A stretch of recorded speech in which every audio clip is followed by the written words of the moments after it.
Carlos, you want to explain to us What up? what you're wearing there? I'm all Splinter Cell today. Look, you got my Predator laser.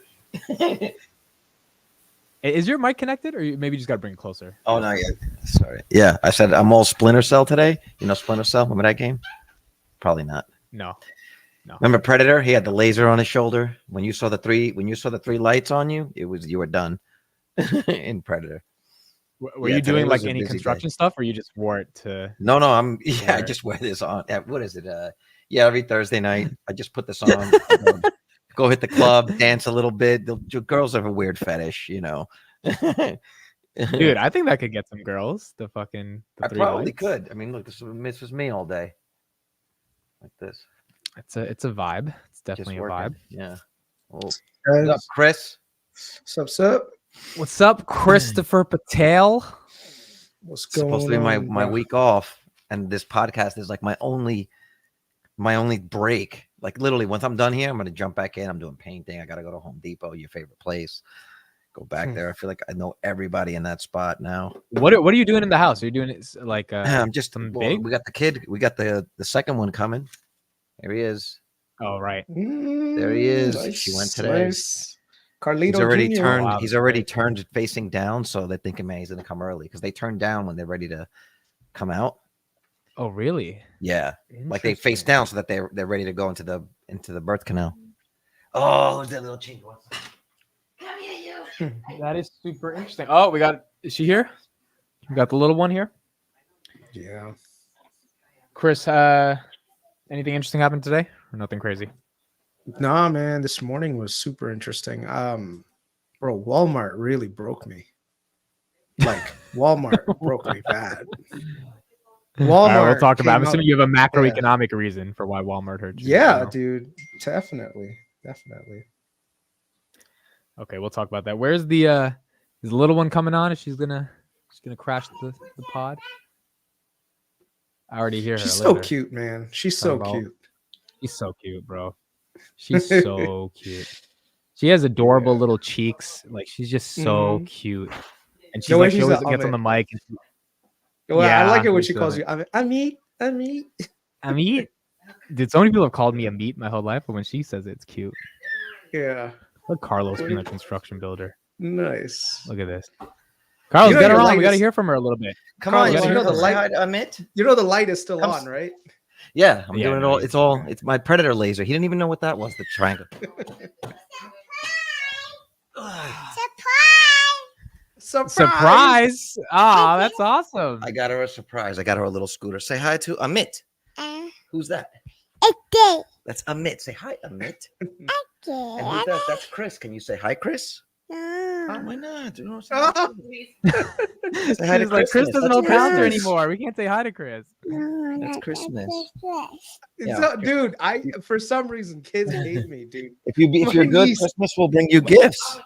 My niece till this day is less like leery of me for some reason. Un minuto. Okay, come. So cute, bro. So cute. Yeah. So cute. 1 minute. She doesn't like bears. Well, you triggered a little bit of the Palantir community today with some stuff. Here, you say hi to my wife. Hello, how are you? Hi. Nice to meet you. It's nice to see you. Once my wife shows up, I might introduce you guys eventually one day. You say hi. Okay, I know. We'll open that inside later. Papa has to do a podcast to make some money. Okay, vamos on. Yeah, we're making $20 right now. What I make? No, I meant Palantir. Let's transition. I sold my Palantir today. I was busy as hell. I was on Twitter. See. Bye. See you later. Let's do a Palantir segment. She's like, Carlos, you're gonna do your podcast like that? I was like, yep. All right, Carlos, why'd you sell? And then Chris, I'm gonna pull up your tweet. Carlos, I was just looking at charts, and actually, if you look at Jesse had a good analysis of it today. It looks like it's a double top. And you sold because of Jesse. That's it. Well, no, not totally. But it's a good reason. He gets this stuff right. No, he gets this stuff right. But I was also like, okay, it hit $20, had a retracement, hit $20 again. Looks like we're gonna get back to reality before we run back up. And I was like, fuck it. SoFi was around the same cost basis, like average cost basis in that account, $6. what was it, 615 this morning versus 680. I bought it for. I was like, fuck it, and I was up almost 100% on the Palantir. I bought it at like $9. So I was like, all right, look, if it comes back down, maybe I'll throw Carp another little something. Maybe I'll peel him off a couple of hundies. You know what I mean? I gotta listen to gotta sweet talk me with some poetry, you know. And maybe so you made $1,000 today. Basically, you made $1,000. About, yeah. Well, I made $1,000, I think, on the trade total, as I bought 104 shares. I think it was at less than $10. So wasn't okay. bad. So KRIS put out a bear thesis on he called it a short thesis, but he's not obviously not shorting the stock. So KRIS, I'll share your screen and then you. What is your short thesis on Palantir at $19? I'll tell you in just a second, but bro, why look at this? Even the directors are selling now, bro. Come on. Oh, KRIS, that's $100,000. That's like, come on, KRIS. That's not for Peter a director. Thiel That's $2 million, but like that's nothing, KRIS. You can totally see. Like, you could see. You could totally see Amit's neutrality go away when you talk about Palantir. And he says I'm an Elon like fanboy, and he's like, no. Peter Thiel sold 2 million shares. I made a video about it like an hour ago. Peter Thiel sold 2 million shares. Karp shot his CFO on his earnings call today, and Amit's like, well, what did he say to deserve that? Well, did he deny the philosophical nature of the existential reality that is the modern operating system for the enterprise? Right. Is anyone really dead or alive? He just changed it to a different form. That's probably did him a favor. All right, KRIS. So why should we short Palantir? What's going on here? Well, I would not short Palantir. There's too many. There's too many people that are blindly buying Palantir, and so companies like that you don't want to short. That's like people that shorted AMC and GME and all that stuff. Like, no, you have a meme stock following. Sorry to say that, but it's the truth of Palantir people who are absolutely bullish no matter what, and that means that there's a lot of irrationality. But it could work in your favor because the irrationality can get a little bit too high and bring the stock up really high. And the irrationality can also trigger a lot of fear when the fear comes and bring the stock price way below its real value. So my whole thing right now is that this started in the morning. You know, one of the things that I like doing is just keeping my eye on the pulse of the market to see, okay, where are we with regards to this recession? Is it coming? Is it canceled? Is it not going to happen? And as I listen to the Walmart comments, Walmart is tied into every segment of middle America. So if you want the clearest amount of indication that we're heading into disinflation and maybe even deflation, don't listen to Jerome Powell with all his backward ass looking numbers. Look and talk to Walmart because they have literally the pulse of everything. And so when that guy and when those people say, hey, listen, we might be hitting into a road bump, believe them. So my thing is right now, I kind of figured that we were going to have a soft landing. That scenario has not changed. But to me, in terms of risk management, it's just like, okay, we have to be ready for lower interest rates coming forward. So it's becoming more obvious that next year rates are going to be coming down, you know? So but your thesis on this Walmart thing, Walmart was down like, I think 7 or 8% today. Your argument is their earnings were so bad that you think a recession is imminent because that is the state of the consumer, essentially. That's right. Yeah, I think the consumer's pulling back slowly. You know, it's not happening all at one time. It never really happens that way. But right now, we're starting to see the indications that we are going to be heading into a recession, you know. And when we end up in that recession, we're going to see lower rates because the Fed is going to need to stimulate the economy somehow. And as they lower rates, what happens is that saps away any company that is making money right now by having these higher interest rates. So right now, if you look at Palantir's earnings, pull that slide back up again. Okay, and scroll down. So if you look at all the income, their revenue that they generated last quarter, they generated $558 million in revenue. Congratulations, great. Correct. It's awesome to see that. The problem here is that look at the income from operations, right? It's about $40 million, right? And then on top of it, you got another 36 coming in from interest income. So you can see that almost half of their net income is coming from interest on their cash holdings.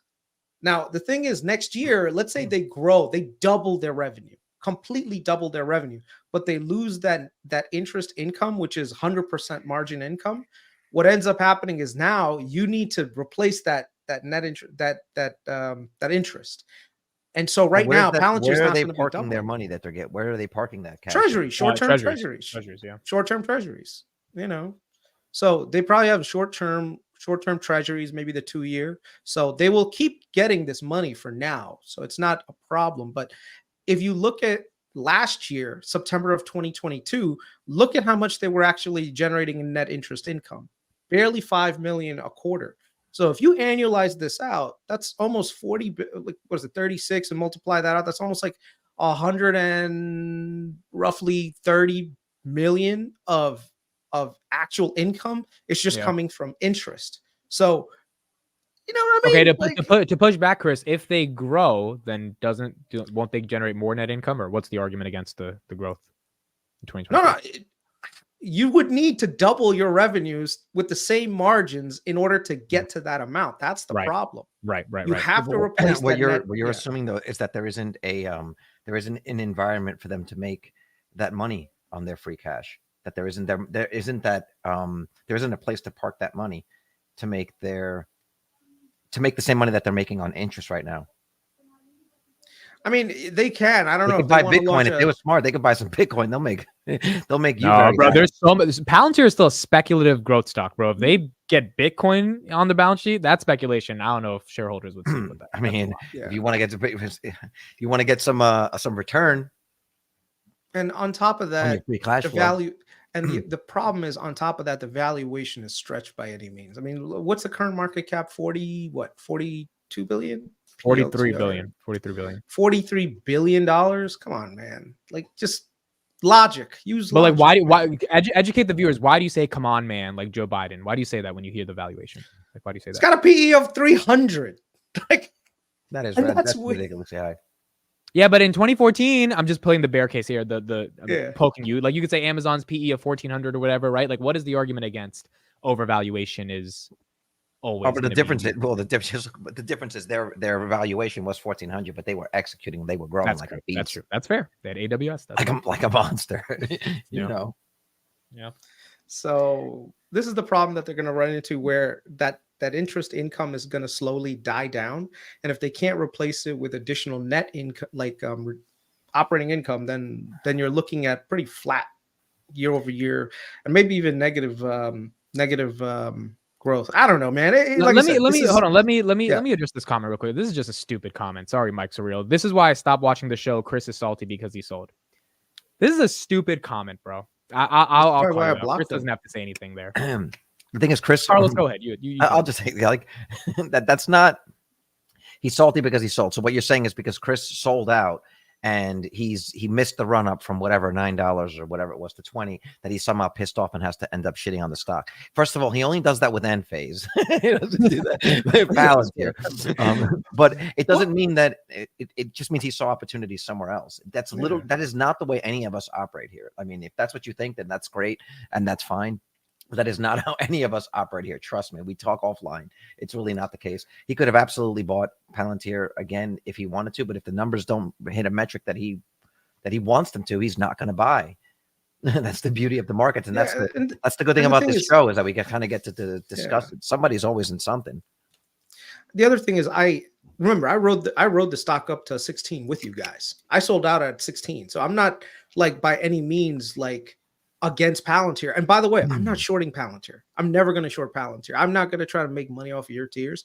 But when I see that the valuation has gone beyond the level that it has to, you got to be that voice of reason sometimes, no matter how much hate comes your way. I'm sure, dude, I've been on this Discord, this one Palantir Discord. Oh, dude, the things they say about me. Some of it is just like, woo, boy, I feel like I'm probably worse than Hitler, Oh, but my God, it is what it is, man. It is what it is. They just don't want to. They're like, with all of those really passionate stocks that are very passionate shareholders, there's a subset of that do not want to hear anything except it's going to the moon. Yeah. And that's fine. They feel like they've got their winner, and they don't want to hear anything again, that they sort of take it personal. It's fine. I mean, that's fine. So, we have those. Mike. So the same. Real quick, Carlos, can you just put your webcam down a little bit, so your face can get into the middle? I'm going to do the opposite of Steve yesterday. No, I was like, Steve, what's wrong with you, bro? He was like, nothing's wrong. I was like, Steve. One quick comment. He's like, I was trying to hop on, but one quick comment. My KRIS has been shitting on the stock from ever since. Went into Snowflake. Doesn't speak. Bro, I sold out of Snowflake. The only thing is, no one really asked me about Snowflake, so I don't really talk about Snowflake that much. I said at $170, $180, Snowflake was overvalued, and that they need to be reset down to 130s again. They never hit the 130s. So, I don't think their earnings are going to do that well either. I think their earnings are going to they're going to shift the bet on earnings, but who knows? That's how things work. Yeah. All right. So we got a big topic to discuss. We weren't going to address it, but I think it's a hot topic. We probably have to. And so I think we got to get into it. Elon got into a little bit of controversy today. And let me just share a clip of Mr. Ross Gerber speaking. It's a 1-minute clip. And then I'll give Carlos the floor. And Chris, you tweeted about this as well today. We can discuss what's going on in the world of Elon and Tesla. Here we go. Oh, I mean, he's the founder and builder and face of the company. But many companies, their founder. Gotta get that wide, bro. Get the fucking. Why is it that Verizon? And they move on. I don't know if that's the time now, but it sounds like you're saying that Tesla might be a better company in terms of just the way people react to its product and maybe to its stock if Elon Musk, who built it up, were to perhaps step aside. The truth is, Sully, he already has stepped aside. This isn't about me calling for him to step aside. He has stepped aside as CEO of Tesla. None of his actions are for the benefit of Tesla at this moment. It's all about Twitter and what he can tweet and how many people he can piss off. He actually thinks in his weird world that the things he says matters. But what he's really doing is destroying everything he's built. And that's the super frustrating thing as a shareholder. And just as an investor, one has to look out at the long-term future of Tesla and say, if the CEO is willing to do all this stuff, nobody can stop him, founder, whatever you want to call him. Well, what's going to happen to Tesla over the next 10 years? Are they going to achieve their mission if the CEO isn't actually the CEO? Because he's certainly not acting as the CEO of Tesla. All right. So Gerber thinks that Elon's being a narcissistic attention chaser, essentially. And he said some stuff today. We don't have to really get into the specifics. I don't think it's that relevant. That some people perceived as anti-Semitic. Some people think the media is just painting him to be some narrative. The reason I don't want to get the specifics is it gets into pull it up. debate. I have it. But it's more so about. You want me to pull it up? Because I don't have anything to say on it. I've got it. You want to pull it up? Yeah, All right, you pull it up. Because I'm viewing this live. So this was the post. Okay, Jewish communities have been pushing the exact same kind of diabolical hatred against whites that they claim they want people to stop using against them. I'm deeply disinterested in giving the tiniest shit now about Western Jewish populations coming to the disturbing realization that the hordes of minorities that support flooding their countries. Wait, hold on a minute. I'm deeply disinterested in giving the tiniest shit now about Western Jewish populations coming to the disturbing realizations that those hordes of minorities that support flooding their country don't exactly like them too much. You want the truth said to your face. There it is. And underneath it, he said, you have said the actual truth. They supported. He read it. Let it go, dude. Okay, so they're arguing. All right, so this was the post that got him in trouble. This was the post. And see, that's what I'm saying. There's no use in actually debating the merits of this post or whatever. It's more about the perception of Elon, because his speech at APEC today was canceled. They said it was scheduling issues. It doesn't seem like it was scheduling issues. It seems like they did not want him on that stage. But I think here's the broader question. Is Ross the right person to be making these accusations that Elon does not give a shit about shareholders? He's only chasing clout on Twitter, as per his argument. And what do you think Tesla's PR team is dealing with right now, having to kind of clean up this mess? I don't know how big there is no PR team. Yeah, there is no actual. He got rid of them 2 years ago. Really? He got rid of his PR team? Years ago. That's what I heard. Yeah. Years ago, they got rid of their PR team because what he found was as much as they tried to backlash the FUD, I think this was leading up to the Model 3 ramp. It wasn't actually effective, so they were just burning money. And he was like, forget about it. That's one of the reasons why I think he ended up buying Twitter. Ross is a strange guy. Like if he's on your team, it's cool, but when he's against you, he's just got a very strange worldview. I think he thinks because of his tiny little position in Tesla, he has the right to tell the CEO what to do. He doesn't have to own the stock. Like, and the stock doesn't necessarily owe you anything either. You know what I mean? Doesn't know you to go up, doesn't know you to go down. He's a weird character, and I don't agree with a lot of what he says. And this is why, I mean, he's talking about cloud chasing. The dude wanted to like muscle himself onto the Tesla board so he could start to force decisions. He basically wants to That's a good say point. that he say that he can do the job better than the guy that founded the company with his own money. It's like,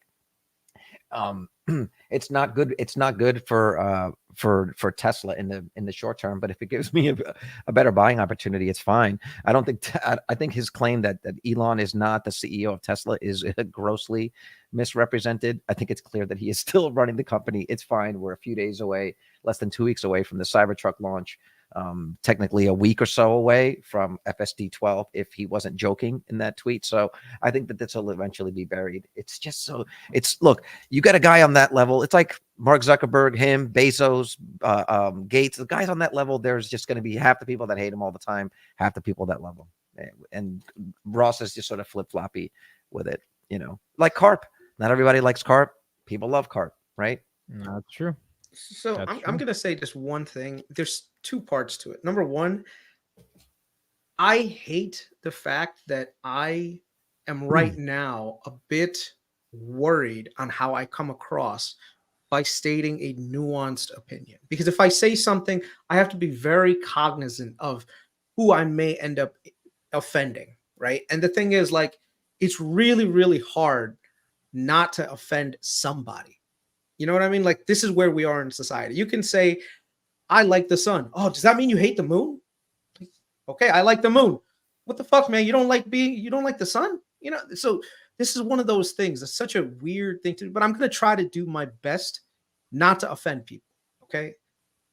But it's impossible. It's impossible. This is when we had the conversation about whether or not Elon should speak his mind on Twitter. That's the point. The moment that you try, the moment that you censor yourself and basically express yourself defensively, where you're trying not to offend people, the line's going to keep getting moved until essentially the people whom you would want to offend are essentially just controlling and I mean that guy said he would stop watching the show because KRIS said something about Palantir. Like, that's how bad. But I mean, what are you going to do? So that means you can't say. Now think about that. That means you can never say anything negative about Palantir. So that takes that as away as a topic of discussion. And you start looking at it, the list of things that you're not allowed to say will be so long that you literally can't say anything. Let me take one step back and just say, this is one of the reasons why I love working with you, Carlos, with VITALY, with you, Amit. Even if I'm critical about a company, you guys don't take it personally like, oh my God, I hate this guy because he hates the company I like. No, KRIS has a thesis. Carlos has a thesis. That's it. That's all it is. All right. I mean, I kind of did make a voodoo doll of you after your end page. How's your neck doing right now? How's your neck, boy? You know what? I have been feeling some more chest pain. So that's why KRIS was texting me about the neck pain. That's what I'm building out back right now. He was texting me. He was like, yo, my neck is feeling weird today. It's like, yo, you know, I wish nothing but success to Carlos and to VITALY. I hope to one day be on VITALY's private island and on Carlos's private jet, right? Traveling the world one day. So I wish nothing but the success. But that also means that if I see, you know, I can't hold back. And the fact that you guys don't take it personally and get offended is the reason why I can have these nuanced conversations with you. And that's exactly what probably is going to bring us close together as boys. Imagine right now you go to a bar and you're hanging out with 4 dudes and the entire time you're just like, man, what if I say something? I'm going to offend these guys. No, that's not what boys do. Boys will just go. It's like, yo, bro, what's going on with Tracy, bro? She's being a bitch, you know? And so, yo, why did you say it like that? Why'd you say bitch? Why'd you say his lip twisted too? It's like bitch. It's like, I don't know. Maybe I was trying to skip the YouTube censor, trying to, you know, just elongate it a little bit, you know. But basically, that's what boys are, and I think this is what the pod is: just 4 guys hanging out. I'm sure I'm going to be wrong on what things. you're talking about. What you're talking about is this. Yeah. Have you guys ever seen this? The Mr. Smith effect. What is this? The Mr. Smith effect. I'll read it to you. This is what it says. It says in the movie The Matrix, Mr. Smith has the ability Wait, to what's enter... the Matrix? No, get the fuck out. Shut the fuck up. Don't fucking Just start shut this your on me. camera Don't off. start this. Don't start this. There's a red pill and a blue pill. I know that, right? In the movie Wait, Matrix, you've never seen The Matrix? You've never seen The Matrix? No, dude, I saw it, but it was like 10 years ago, so I don't remember it that well. Like, I don't know what the red. I don't know which one is the right pill. The red. I don't know which one he took. The blue pill you stay in is the blue pill you stay in the reality you are, and the red pill you see the truth. Oh, so that's why they say conservatives are red pilled. Now I get it. That's the idea of the red pill. Unless I'm, but which is kind of funny because technically speaking, woke means you're awoken that's to true. the reality of the world. Right. You know, so technically, are the red people really technically the woke people? Right. I don't know. You know. Well, this was a thing that was doing the rounds on social. It says the Mr. Smith effect. In the movie The Matrix, the Mr. Smith has the ability to enter any body, anytime. Do you know who Mr. Smith is, Amit? Because you need to understand who this person is. Amit, stop sexting. Stop sending nudes. I'm not sexting. I actually don't. I don't know. In the movie The Matrix is a computer program that all the people basically live in. So they're actually are plugged into, right? Yeah, in reality, they're living in essentially like an external amniotic fluid chamber, but their brains are living in a matrix, right? And that's the world that they know is real. If you drink the red pill, if you take the red pill, you pop out of that and you actually see the reality that you're in. Now, the Matrix, the computer program, has a character, basically like a warrior, a soldier called Mr. Smith. And Mr. Smith is basically, he's like God in the Matrix, okay? And in the movie, Mr. Smith, why is he God in the Matrix? Because he can do anything. He's like a computer program. So he's like in God mode. Okay. He has infinite strength, infinite health, and he can do anything, read minds, be anywhere, make copies of himself. He's like God in the movie. So in the movie The Matrix, Mr. Smith has the ability to enter any body, anytime. And of course, this often occurs when the Matrix is threatened by Neo. The scenario is a reflection of our real world. For example, you're sitting down at the coffee shop having a conversation with a friend and everything is fine until you mention something like 9/11 was an inside job. Now watch what happens. Up pops Mr. Smith to replace the person you were just having a conversation with to attack you because all truths threaten the Matrix. The Matrix programmed into most people in their youth. The Matrix is programmed into most people in their youth. And because of this, Mr. Smith programming, these people have become guardians of the Matrix, protectors of the code, police of mind control, enforcers of the indoctrination, which holds together our false concept of reality like super glue. So that's what you're talking about. It's like you're hanging out with your boys and then you say something controversial and all of a sudden you see their face turn and they just all attack you. That is so freaking funny. Dude. It's great. I've used that so many times. Yeah. Okay. So to bring it back to Elon, do you think Elon, because I think he's reached the point where he just doesn't care what he says. I mean, 420 going public, all this stuff. He has said it. If it costs me money, I don't care. I don't care. He quoted that. What movie was he quoting? He was quoting a line from movies like, "Give me money, give me fame, give me fortune. I don't care." So I don't care. Like, I want to say what I want to fucking say. And the reality is, like, for people that are complaining about how X is now, people on both sides are equally pissed off from what I understand. And so that was his goal. Yeah. If the people on the right are as pissed off about the people on the left, then it is acting as a public square. It's when you don't put your thumb and sort of push one narrative or disproportionately suppress the other side, that there's a problem. So I think it's fine. I mean, the guy's got to still be able to say what he's got to say. But Ross saying he's going to sell his Model Y and buy a Rivian. Did you see that? Yeah, he did. Why did he say that? Let me pull up that tweet. What is going on here? This guy has a lot of money in Tesla. So let me just go back one thing. So basically, all the stuff that guy originally was talking about, this comes from the George Soros thing. I don't know if you guys know. George Soros is Jewish, and he's also a member of Open Societies. And Open Societies is about, hey, listen, we need to bring a lot more of the outside world to Europe and to North America and everything else. So a lot of people said, oh, George Soros is Jewish. That means that the Jewish people all believe in that key concept. And so a lot of people are just equating one person and one family to that specific thing. So now everyone is like, oh, George Soros was a Jew. Like, you ever seen, even on Twitter right now, you can see like all the people in the Biden cabinet who are Jewish with like a Star of David next to him. These are clearly anti-Semitic tropes that are happening. So that's why a lot of Jewish people are taking offense to this, saying, hey, listen, you're basically putting out a right-wing concept into the world. And by you commenting and retweeting it, whether or not you even support the message like wholeheartedly, you're agreeing with what the guy is saying. And so, to some degree, the backlash is definitely there for Elon. But here's the key concept that I want people to understand. Elon is still a human being. He's allowed to make his own judgments on things. The problem is, as a CEO, you can't do that. Now, is that right or is it wrong? Can CEOs, like if you're the CEO of a public company, are you technically a free citizen, or are you bound by the obligations You are a free citizen. You are a free citizen. I have but if you had want to this stay the debate so many CEO, times on X, and people quote that as the CEO, he has a fiduciary responsibility to the shareholders to not do anything that will damage the brand or the stock. Right. The problem is, what if you use that argument, then what you're saying is, even as the owner of a social media company with which he has the highest following, the man is not allowed to speak freely and speak his mind. no, I don't think it's not that he's allowed. It's that there Fundamental are irony in that. ramifications. There are ramifications if you say some crazy shit, right? Like, Yeah.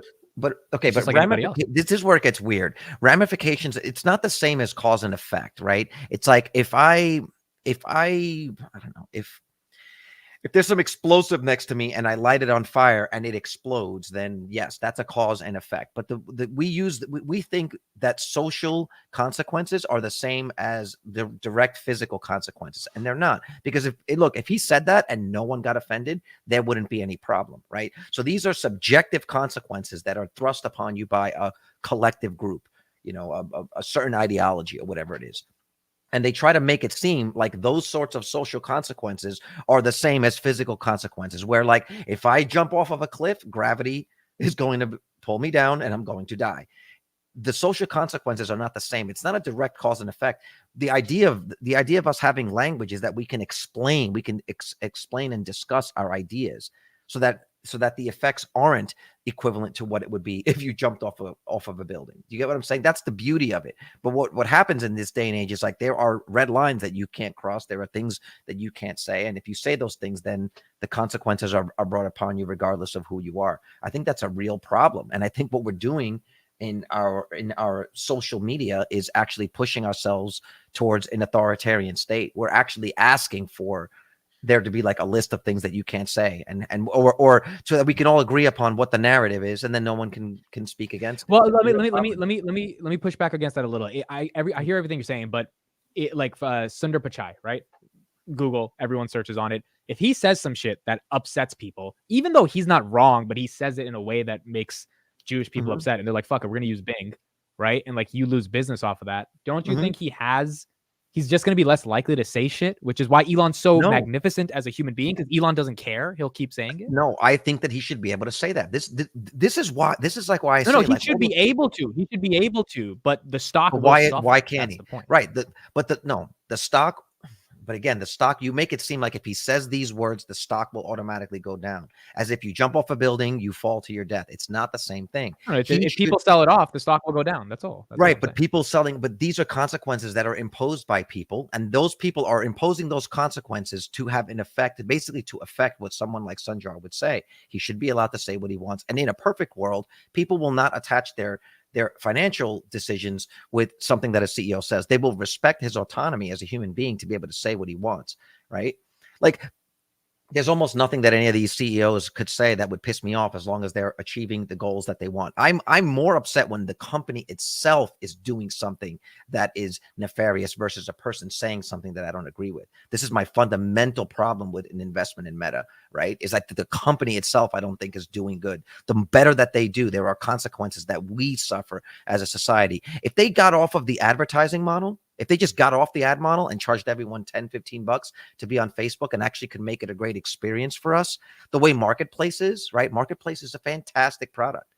And if they were to make the entire social media that way and get rid of all the stuff where they have to pump all these ads or have algorithms that try to make you angry so that you engage with it more, if they could stop doing that and still meet their revenue targets, it would be a perfect stock. Maybe even at some point start paying a dividend, perfect stock. It's the way that they're making money now, incentivizes them to do things that I think ultimately hurt us. That's my issue. Ross said he had a bunch of Jewish clients. Gary Black said he has a bunch of Jewish clients, and they told him to sell the stock today. I mean, what do you think when they say that? When they're like, we don't want to support this guy. If that's what they feel, then they will sell the stock. Unfortunately, that's what's going to happen. They will sell the stock. Retail investors will buy it up, and other people will buy the stock. People that think like me will go and buy the stock. I'm like, Hispanic, Latin, whatever you want to call it. If he would have come out and say, I hate Spanish people, I'd be like, listen, as long as you keep making these damn good cars, I don't care what you think of those people personally. Do you know what I'm saying? I don't care what you think of those people personally, because I might not like you. People could make fun of him for his disability. You know what I mean? There's a lot of things that you could make fun of with. You could say, well, you could make fun of him for not being very successful with women. He can't keep a wife, right? There's a whole, we could go back and forth personally, but what are you doing? What are your companies doing? Is what I'm investing in. It's not investing in necessarily the person. There's a lot of people that I don't agree with personally that I do business with, and I have to do business with all the time in my industry. And it's creative. So you are working collaboratively with people that you might not necessarily like, What's really fucked up? The last couple of days, one of the things that was trending was bin Laden's letter to America. Did you guys see that? Dude, can we talk about like, that? That shit is insane. Chris, you want to introduce the topic? I don't want to talk about it, but we kind of have to. You literally, he's like, here's something I don't want to talk about. But this is what I mean. Like, if this was just four guys talking in a bar, I'd totally be like down to actually have a nuanced conversation. All right, no, this is what happened. Yeah. This is what happened. So bin Laden wrote a letter before 9/11, I believe, or maybe after. It doesn't really matter. But the point was why it was after he wrote it during the great financial crisis, after President Obama had taken power. Because if you read the letter, it actually says like Hussein Obama. He goes into all that. So this was like 2009, 2010, where he was actually. Go ahead. Sorry. So he wrote a letter basically justifying why 9/11 happened 9 years after. And the whole argument was the instability the United States created in the Middle East. And, there's a variety of things the United States has done that has not been the best. That justified the foreign policy. Yeah, that justified the response. Now on TikTok, it's going viral, and the algorithm is pushing these videos of people that are reading it and like sympathizing with it. And not sympathizing in terms of a geopolitical understanding of relations, but like, no, 9/11 was kind of okay because Biden said, the U.S. fucked up the Middle East. So, and now it's going viral all over on TikTok, and it makes sense. Chinese app, a lot of the stuff that's been going viral has been really interesting if you look at some of the data. So, Chris, what are your thoughts on Gen Z thinking bin Laden, had a great plan? So wait, they're saying that he was right? They're saying that his plan was justified. 9/11 was justified as a result of, the U.S. foreign policy, and that all's fair is in love and war is basically the argument. I don't know, man. I'm actually looking at a different one than what I guess these guys were looking at. This is the one that I'm looking at, and this was actually it's actually from the DNI, so the Director of National Intelligence. So I'm not sure exactly what the date here was, but basically this is a little bit different. We'll just read it. I don't want to, push this out there into the world. But your former I don't want to offend someone. Yeah, your former president. I don't want to offend anyone. Now, this is the part that's going to shock a lot of people, but this is in the words of Osama bin Laden. Your former president warned you previously about the devastating Jewish control of capital and about a day that would come when it would enslave you. It has happened. Your current president warns you now, this is President Obama, about the enormity of capital control, and it has over the cycle whereby it devours humanity when it is devoid of the precepts of God's law, Sharia. The tyranny of control of capital by large companies has harmed your economy as it did ours, and that was my motivation for this talk. Tens of millions of you are below the poverty line. Millions have lost their homes, and millions have lost their jobs. To mark the highest average unemployment in 60 years. Your financial system in its totality was about to collapse within 48 hours had not been for administration reverted to using taxpayers' money to rescue the vultures by using the assets of the victims. This is the bailouts that he's talking about. As for he's also talking about the day before 9/11 happened. Dick Cheney announced that the government lost something like, wasn't like either $2 or $20 trillion that was unaccounted for. Do you remember that? I don't remember that. But let me September 10th, he announced that there was a whole bunch of money that they couldn't find the Pentagon. And then the next day we had that, and you never heard about that in the news again. Yeah. As for us, our Iraq was invaded in response to pressure from capitalists with greed for black gold. I mean, at this point, that's kind of like a given, we didn't need to be in Iraq. there were no weapons of mass destruction.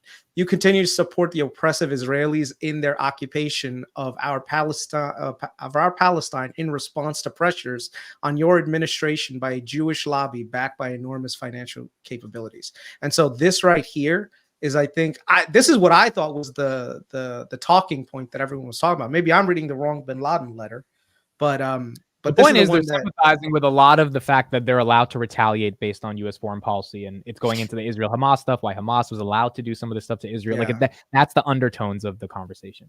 Yeah, and so, this guy is a fucking terrible human being.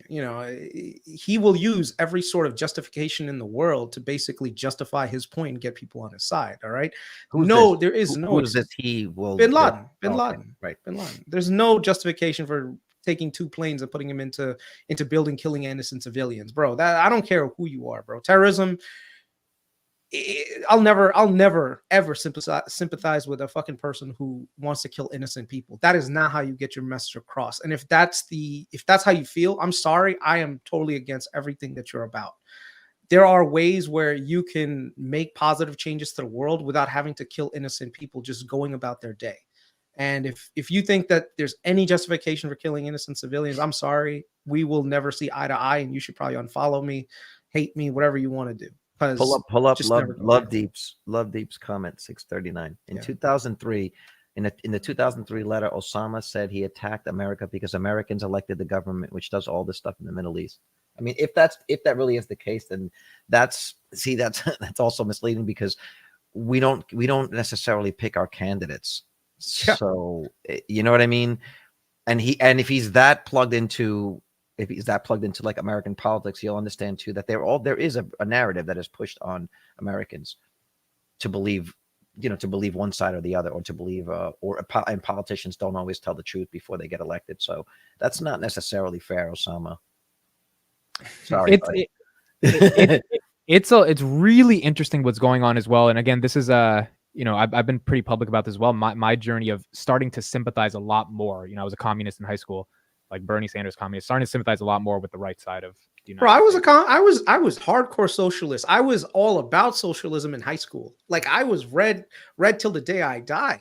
But then as I got older, you were blue. You were blue, yeah. Huh? Well, the communists were red, yeah. No. I was about socialism. I said in high school, I was like, look, everyone.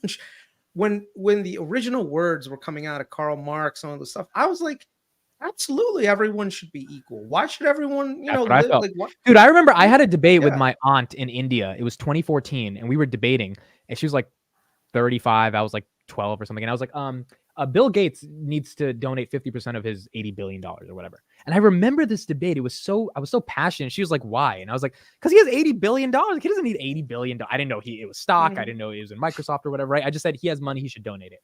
And now, 10 years later, it's like, dude, that is the most, you can't force people to do this. And what really triggered me this week was seeing California get cleaned up for Xi Jinping. I mean, seeing that happen, and the Democrats so blatantly being like, yeah, we got to impress him. It's just insane to me that that's what's going on. And that they couldn't do it when people were asking for it, when people were writing letters to their congressman. There was either no response, or they pretended like there was nothing wrong. It's crazy.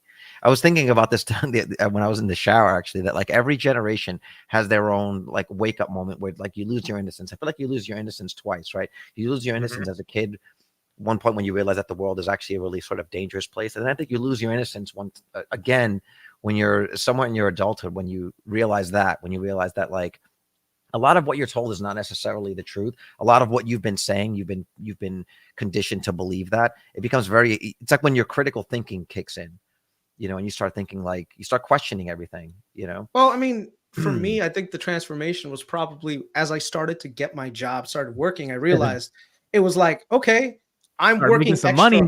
I'm starting to make money. Well, it wasn't so I became a, like conservative right away. But the first thing that came to mind was I was putting in a lot of work. Other people were not. And so my thing was, why am I paying higher amounts in taxes than someone who's not doing anything? Like I'm trying to better myself. I'm trying to create more. I'm trying to bring value to the world. And yet you have people who weren't pulling their weight. So that was like the first thing, like, are we all really equal? Because not everyone gives equal effort.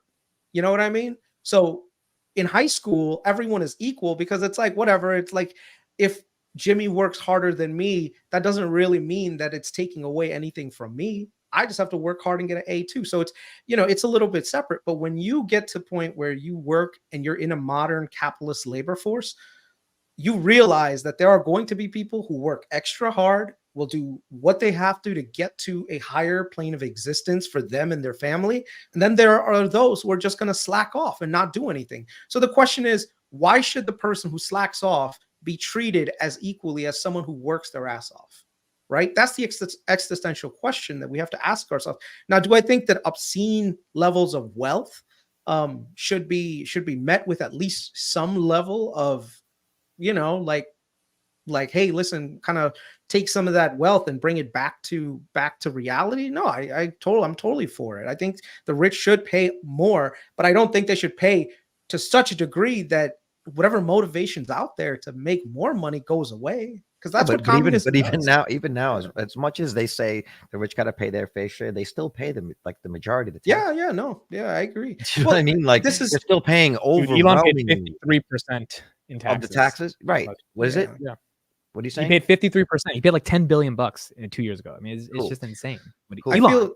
Oh no, yeah, Elon paid the highest tax bill ever, but I'm saying the highest income brackets pay a majority of all the taxes that are paid to the government. And so like the bottom, like by and large, the people that make less money pay almost an insignificant amount of tax. I'm saying quantity, maybe not percentage, but quantity wise, they pay less. Yeah. I agree with lunar flat tax, consumption tax.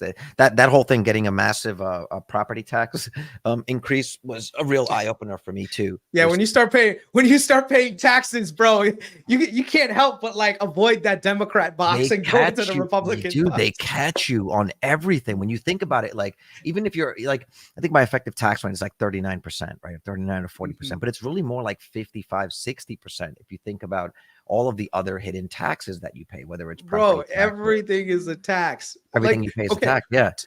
You pay a tax to earn money. You pay a tax to spend money. You pay a tax to live. Like, you can't, like, you pay taxes when you invest and you make a little bit of extra money. There's literally the minute you wake up is taxes. The minute you go to sleep is tax. And if you don't pay taxes, you get put in jail. Yeah. It was that video. I think you showed it, right? It was the video. The girl was like, you have 500. If someone pays me $500, they've already paid taxes on it. And then I pay someone else. Now they have to pay taxes on it.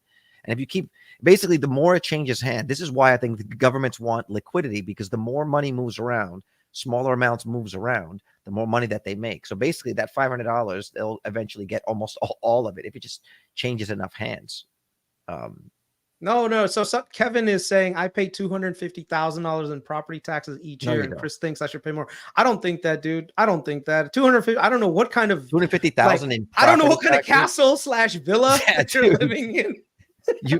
Don't own a zip code, Kevin. I know, dude. I don't know about that one. I don't know about that one, bro. Oh, man. So I was pissed off when my property taxes basically and now are making me pay almost 2 extra mortgage payments.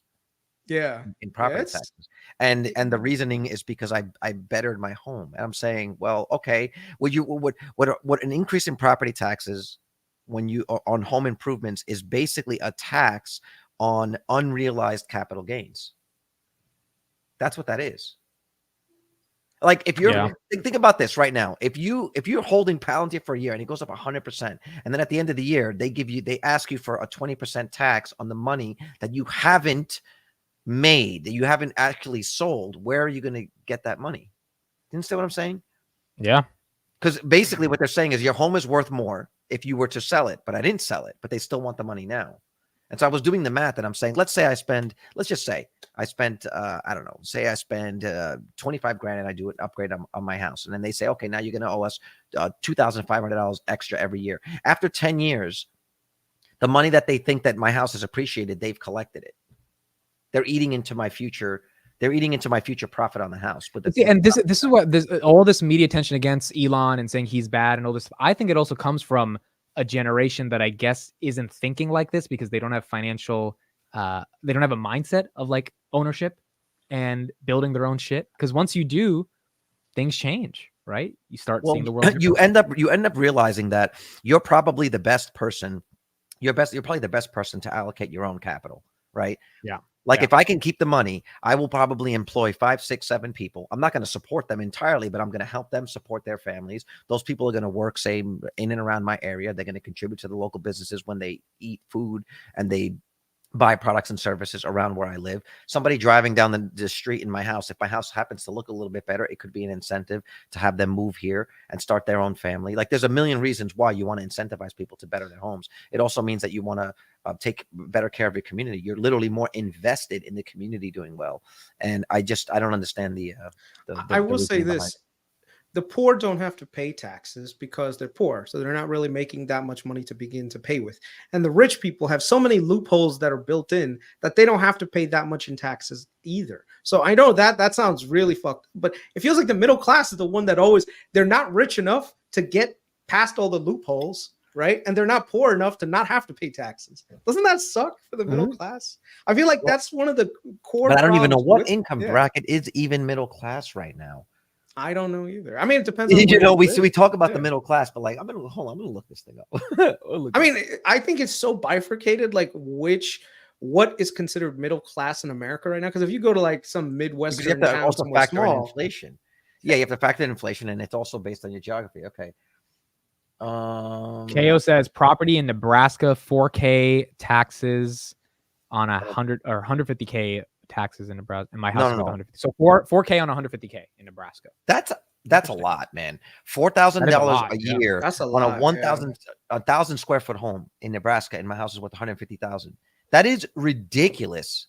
Because if you 150,000, that's nuts. $4,000 a year. So that's almost, what is that a month? What is that a month? That's $480 a month. $300. 300 something a month. Yeah, 300 something a month. Yeah. That's nuts. And that's in perpetuity. And that's just, and if someone else sells their house down the block and their house goes up in value, right, and they start raising up the value of your house, then they're going to reassess you and you're going to have to pay $5,000 a year. Chaos Perez. I'd look at a homestead exemption if your state allows it. I think there's one thing that not a lot of people know about, but a lot of states, they have rules that they're out there and you can use them, but people don't know about them. Like, you guys know what a homestead exemption is? Amit, do you know what a homestead exemption is? No. If it's like your primary home, you actually get a certain portion of your property taxes as an exemption. So the way that if you work from home?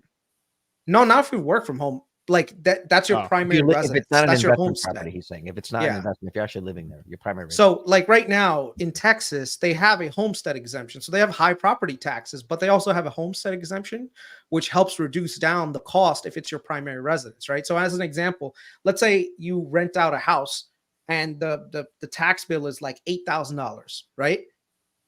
A lot of counties, they have homestead exemptions, which can help reduce down to like $4,000 as long as it's your primary residence. If it's an investment property and you're not living there as a full-time resident, then you have to pay $8,000. Otherwise, you have to pay like, let's say $4,000. Right, but they also don't have state taxes. So in that sense, I do understand that, right? So as long as the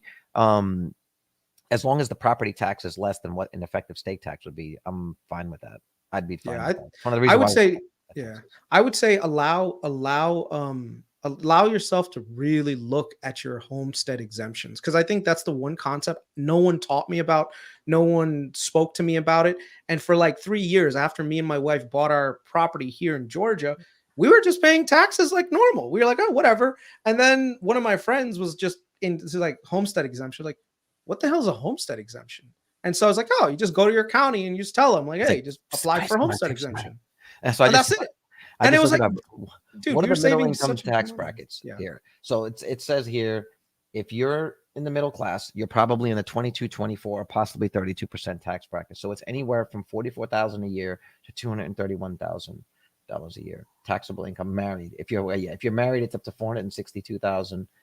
And if you're single, it's as low as $44,000. That's a massive jump. So basically, if you're making $44,000 or 10 times that amount, you're in the middle class. Well, hold on. So this is the one thing no one really talks about, but the way that it works is that you see that 12%, right there, like your taxable, or This one if here. you look at, you're not paying, if you make, let's say, $1 above 44,726, you're not going to pay 22% of your income towards that. What happens is the first 11,000 is tax free. Right. The next 11,000 to 44,000, so that's like $33,000. That gets taxed at a 12%, right? Yes. The next money, the 44 to 95, is getting taxed at a 22% rate. So one of the goals that everyone should have is to maximize their tax deductions, so that this way you're chopping away at the top tax bracket, which is the highest tax bracket. So as an example, me and the wife right now, we both contribute fully to our 401ks. Like mine is a 403b. I think hers is a 403b too. So basically, the limit right now is 22,500. So I put 22,500 away. She puts 22,500 away. That's almost what, like $45,000 a year that we can deduct from our total gross. Right. Gross, and the thing is, that money now is sitting in a retirement account that me and her are probably going to use in the future. Now, here's the thing: if I didn't put it into my 401k or 403b and she didn't do hers, what would happen? That money would get taxed at a 22% rate or a 25% rate, because we're at a higher tax bracket, which is crazy if you think about it. That's a huge amount of money that just goes over the course of your life, for sure. Yeah. It's a lot. Yeah. So it's a lot. Before we end out, let's do this one thing. I said this in the title. Amazon's selling cars now. Any thoughts on that? What was that? Bro, Amazon's gonna make money, bro. Amazon's gonna do whatever it can to make money. It's like money. They got to create. Hyundai, they have a part you wanted to end with the Sesame Street thing. Well, no, that's your take. So Amazon's gonna make money. That's Chris's. Yeah, let's do it. No, hold on.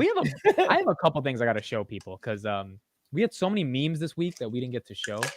Let me pull some of this stuff up. Because by the way, some states, by the way, Chaos Perez homestead in Nebraska is only 65 years and up and disabled. If you have any of those things, look them up. Go to your county's tax assessor's office.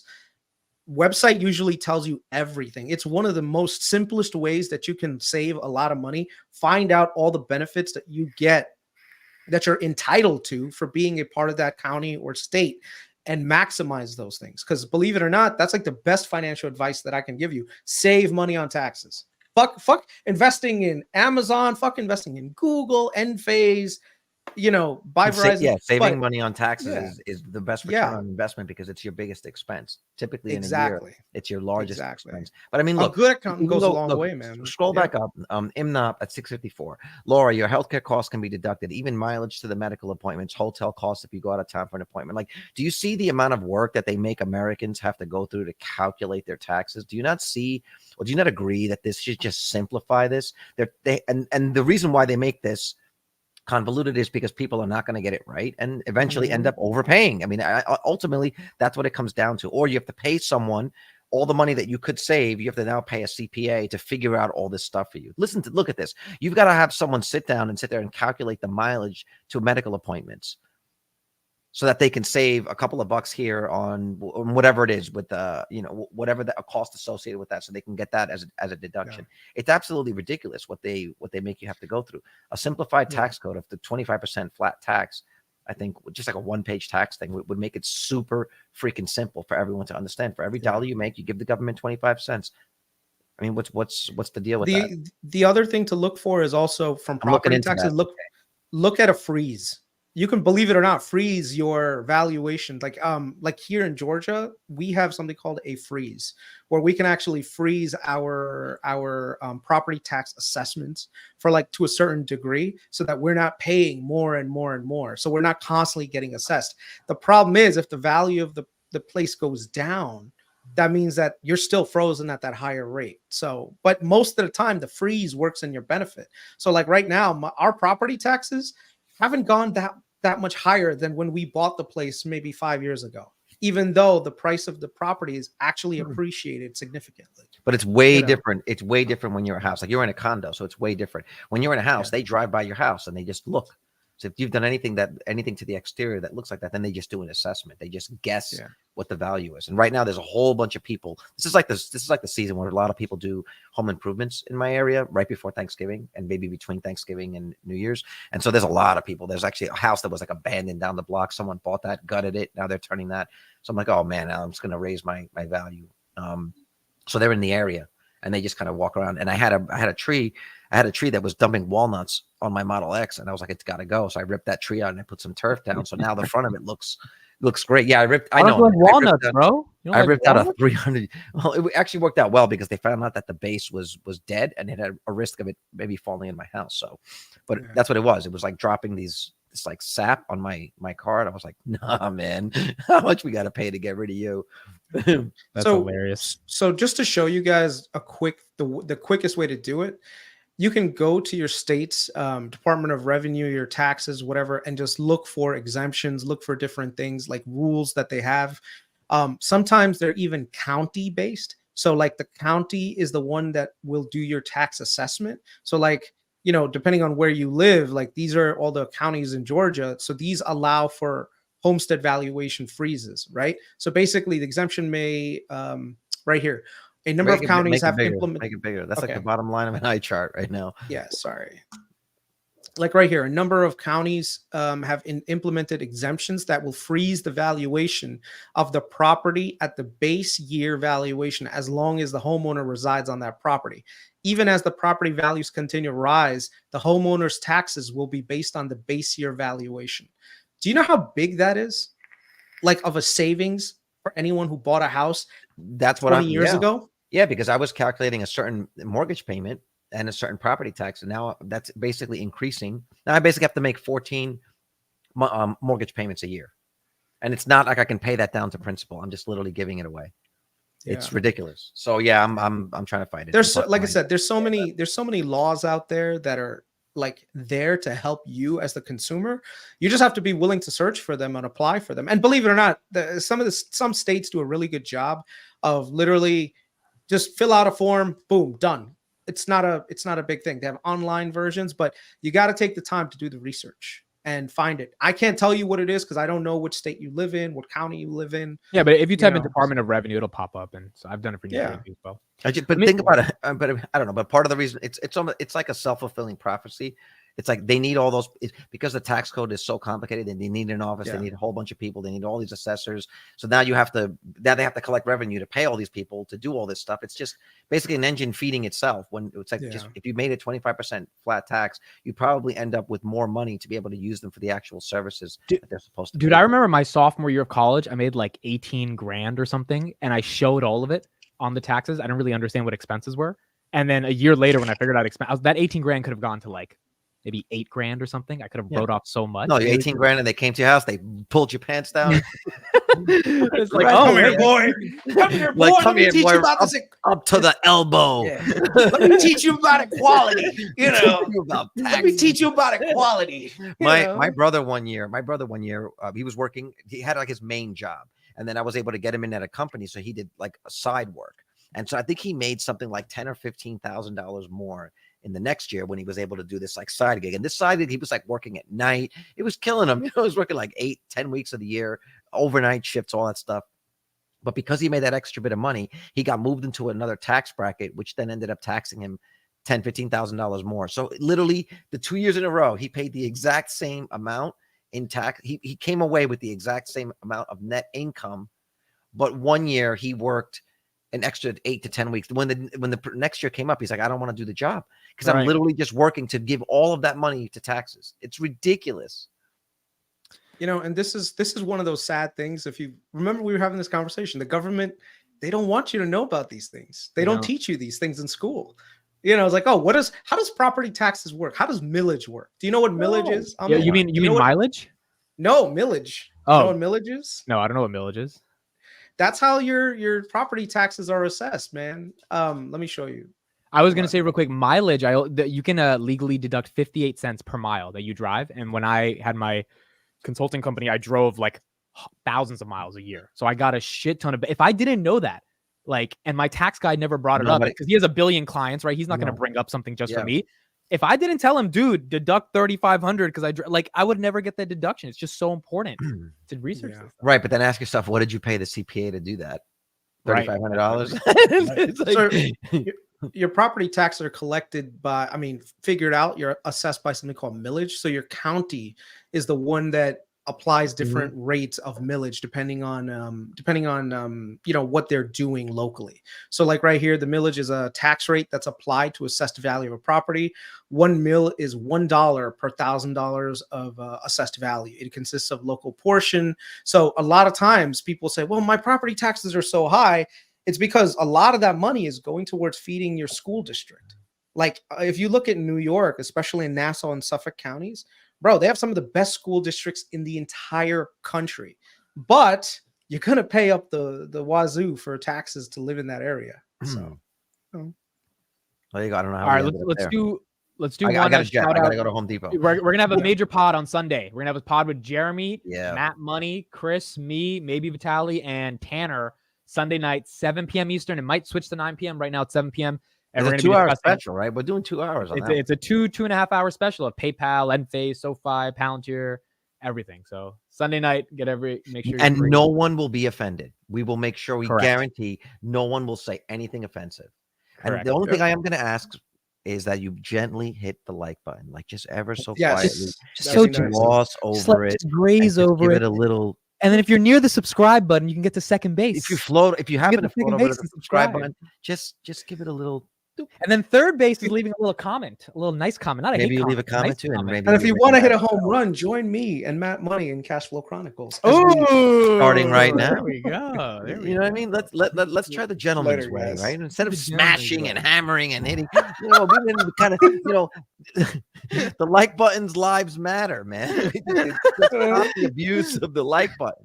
Okay. Yeah, instead of doing Gently. smash the like button, just Right. like, It's been great. smashed for Be a like a few years. woman. You're on a date. You're trying to get to Yeah, know be her. nice You're with not the trying to like smash. button. Oh, we got 93. Here we go. Whoa, what do you mean? You Can we can't get take to guys 100? on dates We are not anymore? signing off till You we have can't take 100. dudes on We have dates anymore, bro? What the hell's 390 wrong with people. you?